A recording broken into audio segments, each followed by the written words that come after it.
What's up, y'all? This your girl, Erica Willer, E-Weezy, whatever you want to call me, with my girl, JT. Listen, I got my man's Myles Turner on here. To Turner. Turner throws it down with Lopez. Down the lane, Turner with force. Turner, three-pointer off in time. It's good. I've been trying to get hold of this man forever, man. What's up with you, man? Cool, man. I'm in the A now. You done got me out here. Go on and talk your talk. I'm here with you. Hey, you know we're going to pull some about it, bro. I got to ask you one thing, though, but we're going to get to it in a second. So, listen, we both Floridians, right? Okay. You from Texas. Yes, ma'am. So, from Texas, attended the University of Texas. Like, how was that, staying home, playing in front of your people, playing in front of people who know you and watch you grow up and stuff? Yeah. How was that? You know, it took some convincing because, I initially didn't want to go to Texas. Like, I was number 2 player in my class. So I had, offers from everywhere and whatnot. Yeah. I grew up in, like, one of the first schools I wanted to go to was Duke, right? It's the one you always see on TV all the time. Everybody and, want to go to Duke. Everybody is on Everybody smart school go and all that type of stuff. And everybody was telling me, hey, you're a Duke guy. And I don't know, I wasn't sure whether to take offense to that or be like, hey, But Jalil Okafor, he was number 1 player. And he had committed to Duke. And then, so I knew that, I can't team up with Duke. I got to go against him. So I was actually going to go to Kansas in the morning of my commitment. I remember this, like, my mom was like, yo, listen, Myles, I can't tell you what to do. Right. You are a Texas kid. You got to think about what's going to happen after, you move on from the University of Texas. Because at this point in my life, like, I was just trying to get a degree. The NBA wasn't in my mind, nothing like that. I was just trying to go somewhere, get my degree, be smooth. But you're a Texas kid. So, taking that on and embodying that, you got to think about the branding, all that type of stuff that comes with that. So once I graduated, being from Texas, going to the University of Texas, all this, don't even start the NIL stuff. We're going to get to it. But my experience was dope, man, because, I'm only 3 hours away from Dallas. My people's able to come down and watch me play, my boys from high school. And then, man, I love Austin, man. I got a spot out there right now. I went down there, fell in love, and I'm cool, man. I love it. The one thing I do want to ask you about, just, of course, playing in front of, like, being able to be home and playing in front of family, like, how is that? Like, what is that feeling like for the kids that's trying to go to college, trying to figure out, where to go to school at? Like, tell them that experience of being able to see your family majority of the time versus, like, going somewhere that's far away where they got to get on the plane every time to see you. Yeah, you gotta really consider everything. I mean, the way I looked at it was they were far enough away, but close enough. Needed some laundry or something like that. Like, like fresh, cooked meal from your mom's, like anything like that. But no, not at all. But, I took a visit to Ohio State. Ohio State, at the time, like, they were popping and whatnot. D'Angelo Russell just committed there, and, like, they were, getting their stuff going. I was like, man, this is dope. I remember as soon as that plane touched down, boy, it was about 30 degrees. I've been in Texas my whole life, right? And I ain't never really been to the Midwest like that. It was 30 degrees, it was snowing. We had went to a football game, and the game was dope. They were rain, but I'm over here the whole time. Y'all got a cold in here, too. I feel the same. I was just, I thought about that, man. It's like a 2.5 hour flight from Texas, to get to Ohio. And then, my parents may be able to go to 3 or 4 games out the year. Then you got to think about the cost and all that type of stuff. And then you're not going to see your peoples. You don't know nobody out there. So, you got to consider everything. If you in a situation where you're trying to better yourself, maybe get away, from your, from where you stay, that's cool. But, like, you do got to consider your family and, like, your people that's going to be in, like, your circle. You know what I mean? That's super dope. Yeah, I just always was interested in knowing, like, what was your thought process going into that, being that you were from Texas versus, because like you said, you had every school in the world that wanted you, and you probably could almost write your own check, and you chose to stay home. So for me, I thought that was super dope. Yeah, man. Sure, man. It wasn't easy, but, made it happen some way. So you think, like, you got the Calis, you got the up north, New York and Jersey and all that. Like, do you think? You're going with this. All right, come on. We talking talent-wise, like, is Texas bringing that heat? Because I know some heat coming from down south too. Like, is talent-wise, where you think y'all stand at? I'll give credit where credit's due. I think Texas is top 2 and we not 2. Top 2 in talent? Top 2 in talent, man. We talking just hoops, we talking everything. Like football, hoops, come on, we talking basketball right now. We talking about basketball. It's a whole different domain, but people talk about California, right? Yeah. But you also gotta think about population and how many people is in California. Yes. You know what I mean? So, like, if you got 100 people, in a comparison, you got, 80 in Texas. Yeah. I mean, out of them 100, you're gonna get more of that products out of there. So I feel like that goes into the, what you're talking about too. But like, I'm obviously unbiased. I'm always gonna put Texas #1. But if I had to throw somebody else out there, I'd say North Carolina. North Carolina actually got a lot of talent too in the hoop state. So they call themselves the hoop state. They call themselves the hoop state. Yeah. I mean, but at the same time though, like, if you had to pick two states to go against each other, that that the city would bring out some good talent, what two states would you say? I'm gonna go to Cali, New York. Like, especially in the hoop world, I feel like New York different. They got that grit. They rough. And see what I'm saying? And it's real beef too. That East Coast, West Coast. So they play outside. It's different. I gotta get that credit out there. Being able to play, like, for me, it's just like being able to play outside on concrete, the roughness, and then you transfer it over to the gym. Gym light versus outside, because you run into feel the knees, boy. Hey, you know what I mean? So that's why I feel like New York always brought that type of grit. If you from New York, they play hard, they play aggressive. Yeah. 9 times out of 10, they in foul trouble more than anybody. But I always thought it was, the difference, like if a kid from New York can transition to being the gym in a different way, because being outside, you run into a gate, you're gonna run into a bleacher, versus being in the gym where it's cold, it's, a lot of flows are. So yeah, that's a little pretty boy stuff. That was super interesting. Nah, so we spoke on like NIL a little bit, right? Yeah. So say you in college right now, how you think that's looking for you? Because these just getting paid 6 figures. Listen. Some of them getting the M's. And we was starving. Listen, hey, my boy, look at my boy. Listen, she calling Jimmy John's $5.25. Man, run it up. The way I'm looking at it, bro, Texas, and you can fact check this. I checked a while ago. Yeah. We number one endowment in the world.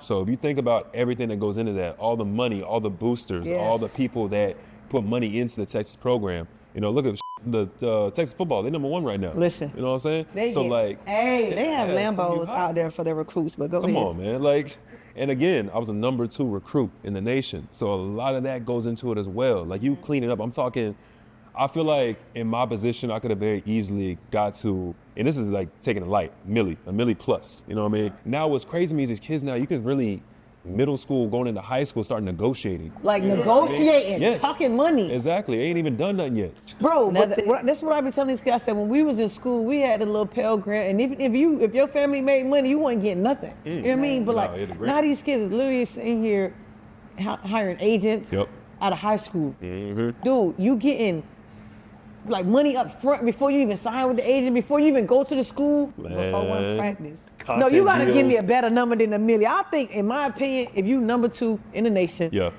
top draft pick. Okay, top draft pick, you projected to go lottery. I'll say 3.5. We'll keep it there, and that's where we're gonna start the negotiation. Yeah, at least. at minimum, bare minimum. But imagine you having 3.5 going into college your freshman year. What you doing? What you doing with that first check? 18 years old. First of all, I'm treating the squad. You're gonna make sure the squad get right. You're gonna get back. You're gonna get the 6th street. If everybody, if you know, you know. You know what I'm saying? And but nah, for real, obviously some money go back to the fam, but you gotta splurge a little bit. Now I'm definitely gonna have a whip on campus. Freshmen ain't supposed to have whips, but all that. So make sure you have your whip. Pull up, it's me. And honestly, bro, like I've always kind of like, I guess, been quote unquote mature and all that type of stuff with my money. But like back then, 18 compared to 28 years old now, like, come on, bro, I'm spending money on dumb shit. Like, you got to. Yeah. You got to enjoy it. Damn. Well, man, we missed that wave, dog. Yeah, man, it is what it is, man. Charge to the game, right? That's all you can do. You got to. What I think is one of the most interesting things, because I watch the NBA frequently, so I know some stuff about you. When I think your Lego collection, so I remember one time somebody was like, oh, you play with Legos, and you checked, and you was like, nah, I build Legos. Dang, you checked me quick.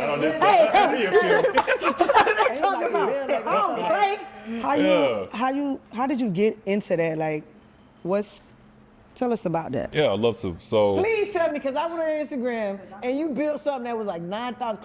We're gonna round it off, 10,000 pieces. 10,000 it was. That is patience, Myles. Yeah, and the crazy thing is I'm not even a patient person. Like the way I look at it, man. So first of all, I got started just like a lot of people. I was a kid, me and my dad put a lot of the sets together and whatnot. It was just like some bonding stuff for us to do.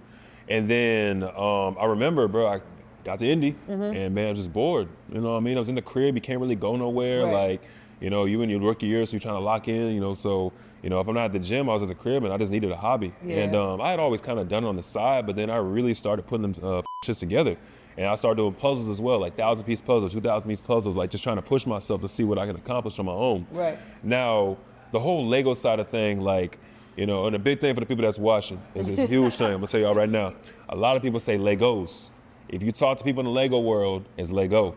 It's just Lego. a plural version of it. It's Check Lego. me, you check me. Nah, listen, man. I Nah. thought it was Legos Hey, the with faithfuls an be X. on your head, bro. You think the NBA fans is like, hard. I'm telling you, these Lego Lego. folks, yeah, they be on your head. They call them AFOL, AFOL, AFOLs, adult fan of Lego. That's like the group, they mob, they clan tag, like I guess you would say. Hey, man, So, I'm missing out on a whole nother world. I might have to tap in, but I'm telling you, I ain't tapping in no 10,000 piece. But yeah, it's You gotta a start about 2,000. listen, no, 500. Okay. 500. Beginner level. It's good for the mental though, man. I think that for me, it was just an outlet, and I started putting it together, and nobody was really doing it like I was Yeah. doing it, and I'm a real humble, like laid back kind of dude. And then one day, me and my boy said, "You need to pop." Like you need to pop. So I was like, all right. So I started putting out a couple videos just to mess around, and a Right. couple of them joints went viral. So I was like, well, gotta take advantage of the opportunity. Right. And the way I look at it, like, people get offended in that world when you just come in there and take something that they had to take the heat for, right? Yes. These are dudes that's getting, oh, you fucking nerd, or you this and Yeah, that. yeah. Like, they take the heat for all that, whereas a celebrity comes in and it's like, oh, look at me, I build Legos. So they Right. get all the publicity, but all for their work. So I wanted to make sure I came in and respected their space, you know what I mean? Like, I'm going to their little Comic Cons, I'm going to their brick worlds and all that type of stuff because it's stuff that I actually enjoy doing. So it's a respect that come with it, you know what I mean? So it's a dope thing for me. It's a good avenue for me, but more than anything, I said, just helps with my mental. When I first seen it, I was like, damn, that's different. I've never seen nobody like doing that. And I was like, that's dope. It's just the Renaissance principle, man. Renaissance. You ever heard the term Renaissance man or Yeah. Renaissance this is that? Like, I don't mind that term, but the way I look at it, you got to be multifaceted. You got to Yeah. know a little about a lot. You know what I mean? This is just a lane that I particularly enjoy, but I tell you, I encourage people to go out there and just, if you're a basketball player, that's cool. Yeah. But in the league, there's 450 of us. It's a lot of basketball players. What are you going to do to stand out? You know what I Yeah. mean? You could average 30, cool. Like, the people have done that before. Yeah. You know what I mean? Don't get me wrong. Ain't nothing wrong with averaging 30. You get me? You get into it. But at the same time, when it comes to branding and all type of stuff, Yeah. people who don't watch basketball, I got kids that are following me now. I Yeah. got people who don't give a shit about basketball. Say, I just like what you do. I like how you carry yourself. And that, Yes. like, inspires a generation. So you got to think beyond the game. Yeah, I love that for you because at the end of the day, now you bring another crowd that know nothing about basketball that's gonna probably fall in love with basketball because of what you do. So just being able to have that outlet to see people, to allow people to see you in a different lens, Yeah. I think that's the dopest thing. We know getting in the Eastern Conference Finals stuff, it didn't go like as planned. Yeah. But like, what would be going into this season? What is like the expectations or the goals that you have personally? Yeah. And then for your team. I'm gonna tell you like it is. The expectation is to exceed these conference finals and get to the finals, my time. But you got to take that shit one step at a time. Time. If there's one thing I learned, you don't see my career. I ain't never been out the first round in Indy as Yeah. opposed to last year. What I learned last year in that playoff run was it is so important to take it one day at a time, Yeah. bro. Because we're in the preseason right now. Yeah. You got to get through the preseason. Yeah. Then you got to get through the All-Star break. Yes. Then you got to get past the All-Star Yes. break. Then you got to get, you got the in-season tournament now. And you got to get past that. Like, there's like levels to everything that you do. So if you're thinking Eastern Conference Finals, we're going to do it. Yeah. Hold on, man. You We got to get- think yeah. about the process. Yeah. Like, Feel me? I've become a very process-oriented person as I've gotten later in my career. Yeah. You're very intentional what you do with your body, what you put in your body, how you treat your body. And like, if you're not treating it with respect, you're not treating it the right way, that shit gonna fall out like mid-season. Yeah. You know? Yeah. And y'all season long. How many games y'all play a season? What? It's 82. 82. So, but does is the in tournament? In-season tournament, yeah. How many- but technically this doesn't one count though, extra right? game. So we played 83 games last year since we got to the in-season final against the Lakers. Yeah. But like, take me in that moment when you was in Vegas. When you knew you was going to Vegas. Yeah. What did that feel like? You like, because everybody counted y'all. Nobody thought y'all was gonna be there. Yeah. I think that you just spoke to it. I think that was the best part about it because we had to play Boston. And I remember this, like one of our boys, O'Shea Brissett, he played for us. And one of our teammates was talking to him.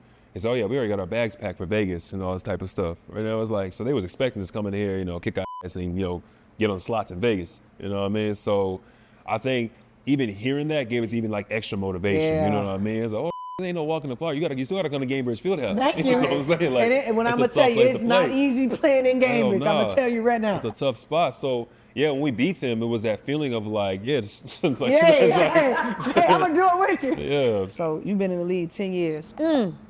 So that transition, you spoke on like not looking too far ahead. you got to get past the All-Star finals and all that. Like, who helped you with that? Like, how did you mature through that 10-year period to get to where you are now? Boy, I had a lot of help. A lot of help, boy. When they tell you it takes a village, it takes a tribe, like that's so real.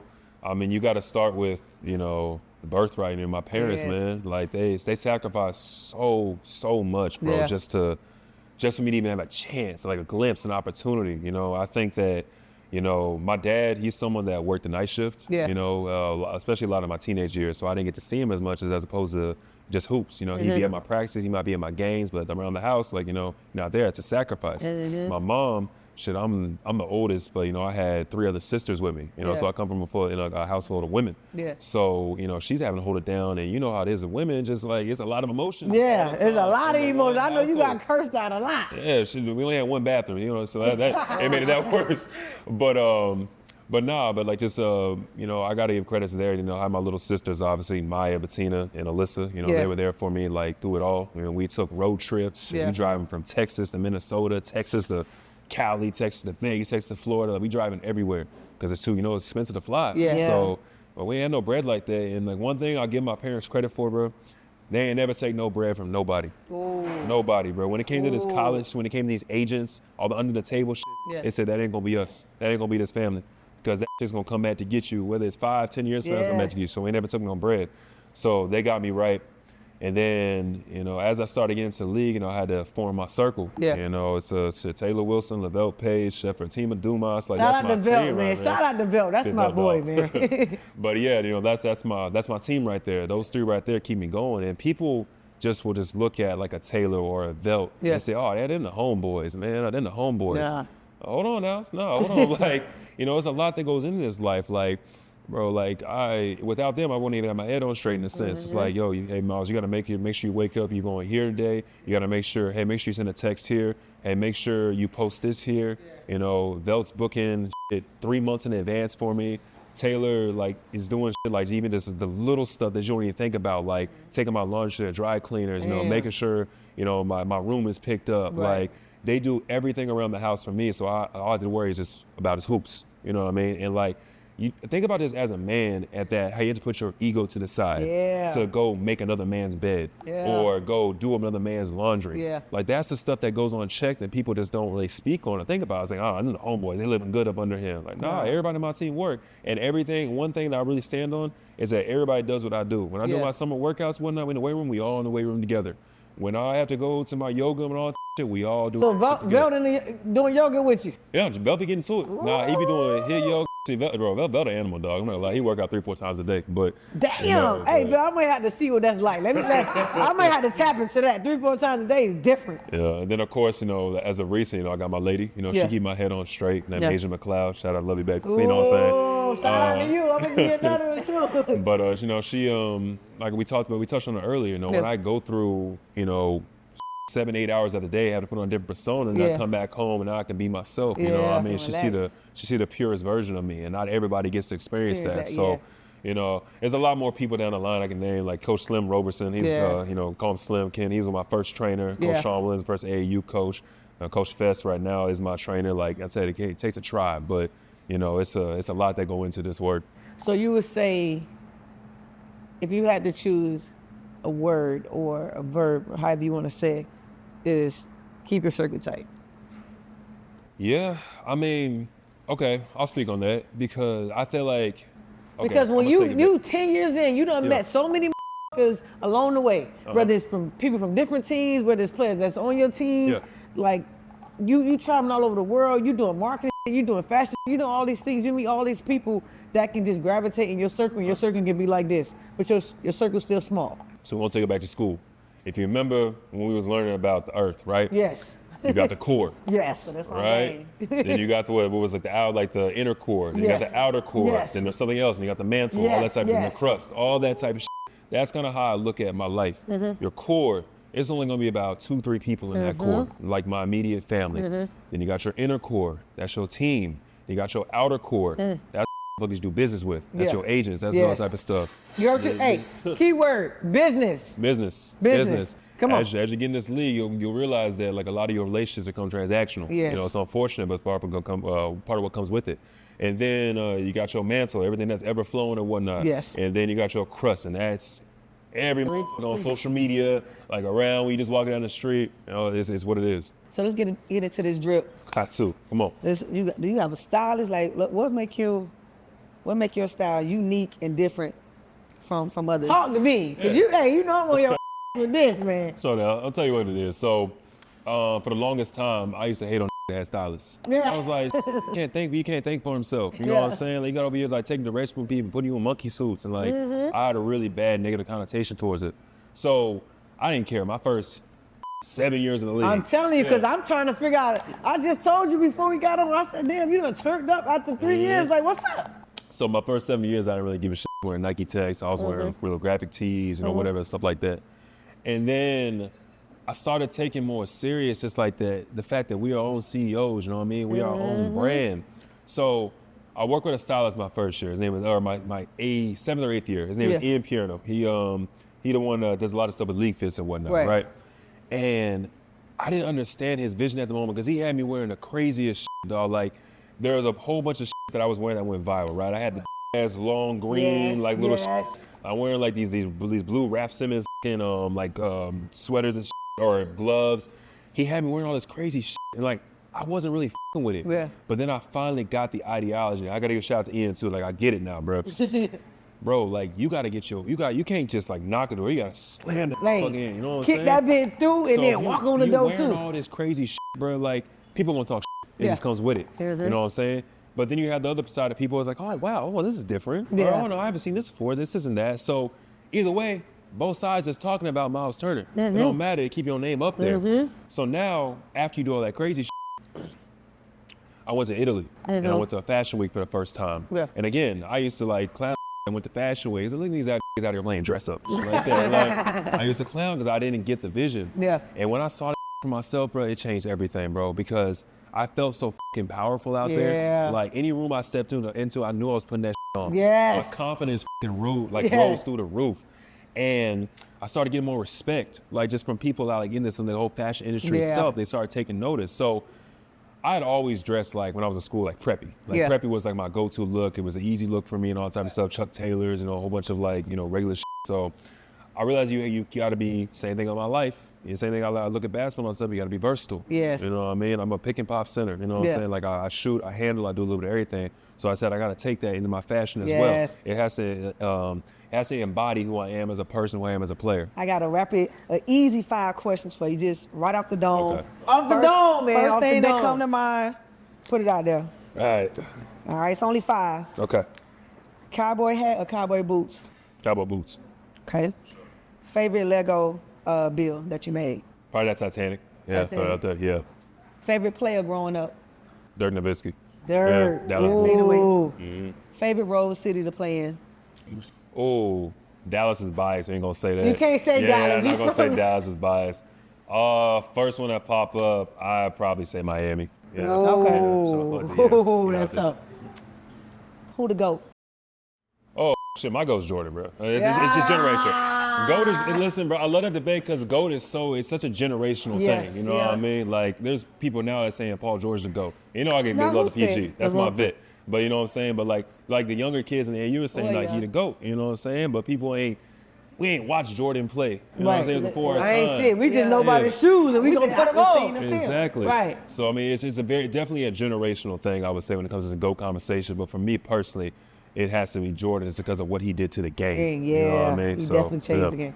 I agree with you on that. But I can't dismiss LeBron of what he's doing and what he's been doing for the game. Of course not. Like you said, it's a generational thing. Right now, I think LeBron is the GOAT of our game right now. The fact that I saw the picture of him in the sun last night. Oh my and God, that that's the was most so incredible thing. hard, bro. Nobody has That never shit was done so that hard. Ever. Yeah. Not in this Ever. game. And Come the fact on. that he's still moving like he's moving, and you know, all this stuff, he set the blueprint, I Yeah. would say. He set the blueprint for the generation to follow. So I got to get flowers there when it comes to the GOAT talk, because that's real. All right, y'all, we about to get up out of here. But listen, before we leave, we gonna see what Chef got. Hold on. Oh my goodness. I know. How you doing us? Them is a lamb chops. Late night lamb chop. Oh my God. meal, man. Hold on. That's a whole meal, the sprouts on top. Yeah, they get it. Hey, hold on, man. Listen.